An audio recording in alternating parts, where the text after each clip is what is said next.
नमस्कार विद्यार्थी मित्रांनो, स्वागत तुमचं माझ्या यूट्यूब चॅनलवरती. आज आपण इयत्ता 6वी विषय विज्ञान धडा 3 विलाग करूया घटक या धड्याविषयी बोलणार आहोत. शाळेची वेळ झालेली होती. उशीर होऊ नये म्हणून सायना घाईने तयारी करत होती. स्वतःकडील बाटली घरातील पाण्याने भरून घेतली आणि शाळेत जायला निघाली. आईने तिला थांबवले आणि म्हणाली, "सायना, घाई गडबडीत काय केलेस ते नीट बघ. तेल ठेवलेल्या बाटलीत तू पाणी ओतलेस. तेल वाया नाही घालवायचं. त्यातलं सगळं तेल तू मला वेगळं करून दे. शाळेतून आल्यावर करते." असे म्हणून सायना शाळेकडे निघाली. शाळेची वेळ झाली होती. सायनाला जायला उशीर झाला होता, म्हणून ती घाईने तयारी करत होती. तयारी करता करता तिने बाटली पाण्याने भरून घेतली आणि शाळेत जायला निघाली. पण आईने तिला थांबवलं. आई तिला म्हणाली, की "घाई गडबडीत तू काय केलं बघ. तर तेल ठेवलेल्या बाटलीत तू पाणी ओतलं होतंस. ते तेल वाया नाही घालवायचं. त्यातलं सगळं मला आताच तू वेगळं करून दे." मग सायना म्हणाली, "मी शाळेतून जाऊन येते, मग करते." शाळा सुटली. सायना घरी आली. समोरच होती सकाळची तेल आणि पाणी एकत्र झालेली बाटली. बाटलीत 2 थर स्वतंत्र वेगवेगळे दिसत होते. त्यांना एकमेकांपासून वेगळे करायचे होते. कसे करता येईल हे काम? तुम्हाला कोणती युक्ती सुचते आहे? घरी एखाद्या बाटलीत तुम्ही काचेच्या पेल्यात अर्धा कप तेल घ्या. त्या पेल्यात अर्धा कप पाणी मिसळा. तुमची युक्ती वापरून पहा. पेल्यातील तेल व पाणी एकमेकांपासून वेगळे करताना काय घडले ते नोंदवून ठेवा. त्याबद्दल मित्रांशी चर्चा करा. आता शाळा सुटल्यावर सायना घरी आली आणि तिला समोरच सकाळचे तेल आणि पाणी एकत्र झाले बाटली दिसली. बाटलीत 2 थर वेगळे-वेगळे होते. वरती थर होता पाण्याचा, तेलाचा, खाली होता पाण्याचा. तर ते वेगळं कसं करायचं? हे तुम्हाला आता घरी करायचं आहे. बाटलीत द्रवांचे 2 वेगळे थर का दिसत असतील? त्यापैकी तेलाचा थर कोणता कशावरून ठरवणार? वरच्या थरातील द्रव्य रिकाम्या भांड्यात हळू ओतून घेण्याचा प्रयत्न करा. मिश्रणातील सगळे तेल असे वेगळा करता येते का? 2-3 वेळा प्रयत्न करून पहा. प्लास्टिकची नळी, सुई नसलेली इंजेक्शनची पिचकारी वापरून सगळे वेगळे करण्याचा प्रयत्न करा. या प्रयत्नांमध्ये कोणत्या अडचणी आल्या, त्या का आल्या याचा विचार करा. आता पहिला प्रयत्न आपण करू, की द्रव्य वेगळा हळू पाणी एका दुसऱ्या पेल्यात होतो. दुसरा प्रयत्न असा, की प्लास्टिकची नळी घेऊ, सुई नसलेले इंजेक्शन घेऊ, त्यातून वेगळा करण्याचा प्रयत्न करू. नंतर कोणत्या अडचणी आल्या याचा विचार करू. पारदर्शक प्लास्टिकचा एक मोठा ग्लास किंवा बाटली मिळवा. त्याच्या तळाशी खिळ्याने एक छोटे छिद्र करा. ते छिद्र एका बोटाने बंद करून तेल व पाण्याने मिश्रण भरलेल्या भांड्यात भरा. आधीसारखे दोन्ही द्रवांचे वेगळे स्वतंत्र थर निर्माण होतील. याच्यामध्ये एक प्लास्टिकची बॉटल घ्यायची पारदर्शक. तिच्या तळाशी आपल्याला एक छिद्र करायचं आहे. ते छिद्र एका बोटाने बंद ठेवून तेल व पाण्याने मिश्रण त्या भांड्यात भरा. आधीसारखे 2 थर तयार होतील.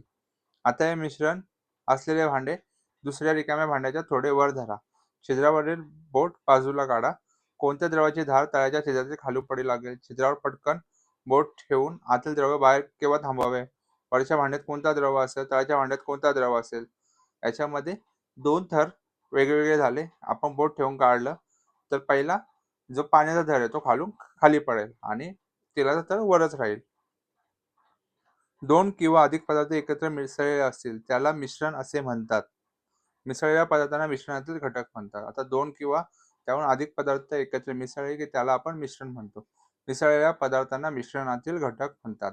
चिवडा, फरसाण, भेळ अशा काही मिश्रणातील पदार्थ वेचून वेगवेगळे करता येतात. पण अनेक मिश्रणातील पदार्थ सहज वेगळे करता येत नाहीत.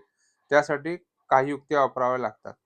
आता आपण चिवडा, फरसाण, भेळ याच्यामध्ये वेगवेगळे पदार्थ टाकतो. पण ते आपण हाताने सहज वेगळे करू शकतो. पण काही पदार्थ असे असतात, काही मिश्रण असे असतात, की त्यातले पदार्थ आपण वेगळे करू शकत नाही. मिसळलेल्या पदार्थांमध्ये कोणकोणते फरक आहेत ते शोधले की एकेका फरकाचा उपयोग करणारी एक युक्ती किंवा पद्धत सुचू शकते. अशा पद्धतींना विलगीकरणाच्या पद्धती म्हणतात.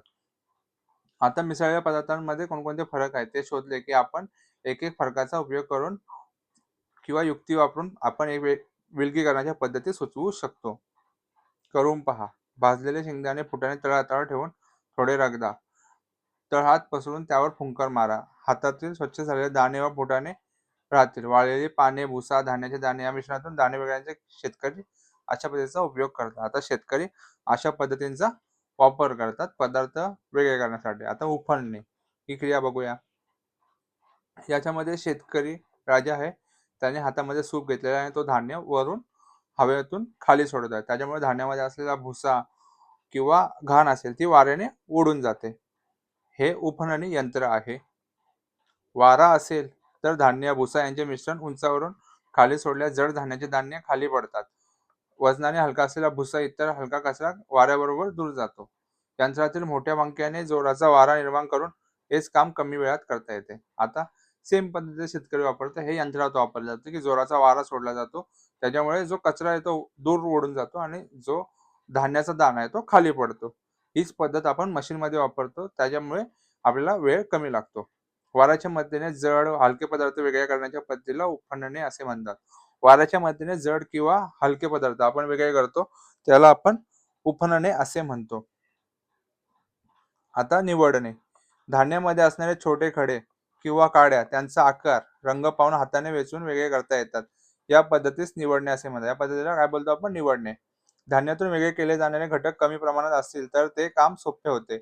दुपारी जेवणाच्या सुट्टीत डबा खात असताना तुम्ही भाजीतील मिरच्या याच पद्धतीचा वापर करून वेगळे करता. आता निवडणे. धान्यामध्ये छोटे छोटे खडे, काड्या त्यांचा आकार, रंग पण आपण वेगळे करता येतो. या पद्धतीस काय बोलतो आपण? निवडणे.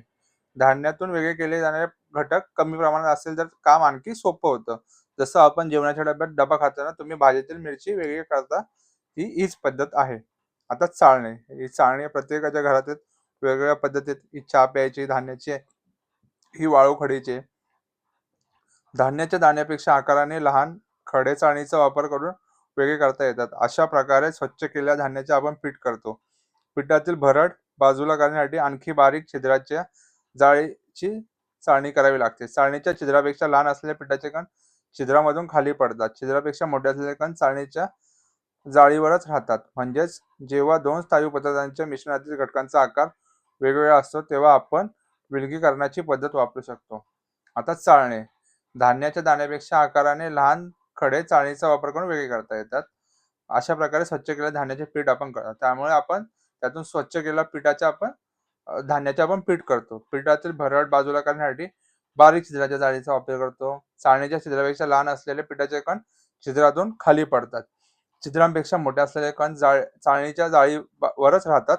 म्हणजे जेव्हा दोन स्थायू पदार्थ मिश्रणातील घटकांचा आकार वेगळा असतो, जेव्हा दोन पदार्थ असतात त्यांचा आकार वेगळा असतो तेव्हा चाळणे ही विलगीकरणासाठी आपण पद्धत वापरतो. इमारतीच्या बांधकामाच्या ठिकाणी वाळू व खडी एकत्र झाली, ती वाळू व खडी वेगळे करता येईल का? ती वाळूतून जाड वाळू व बारीक वाळू कशी वेगळी करतात? तर याच्यामध्ये खडी आणि वाळू एकत्र झाली तर त्यासाठी ही या प्रकारची जाळी वापरतात. यातून जे खडे असतात ते एका साईडला पडतात आणि जी वाळू आहे ती छोट्या छिद्रातून आतमध्ये दुसऱ्या साईडला पडते. गाळणे. मिश्रण जेव्हा दोन स्थायू पदार्थांचे असते आणि मिश्रणातील त्यांच्या कणांचा आकारात फरक असतो तेव्हा योग्य चाळणीचा वापर करून ते पदार्थ आपण वेगळे करतो. परंतु जेव्हा मिश्रणामध्ये एक द्रव्य पदार्थ दुसरा द्रवात न विरघळणारा स्थायू असेल तर अतिशय बारीक जाळी असलेल्या गाळणीने ते आपण वापरतो. आता इथे चहा प्यायची गाळणी वापरलेले. जेव्हा दोन स्थायू पदार्थांचे असते तेव्हा आपण कणांच्या आकाराचा फरक असल्यास चाळणीचा वापर करतो. पण जेव्हा एक पदार्थ दुसऱ्या द्रवात न विरघळणारा असतो तेव्हा अतिशय बारीक जाळीचा वापर आपण करतो आणि त्या गाळणीने ते पदार्थ आपण गाळून घेतो. अशा प्रकारे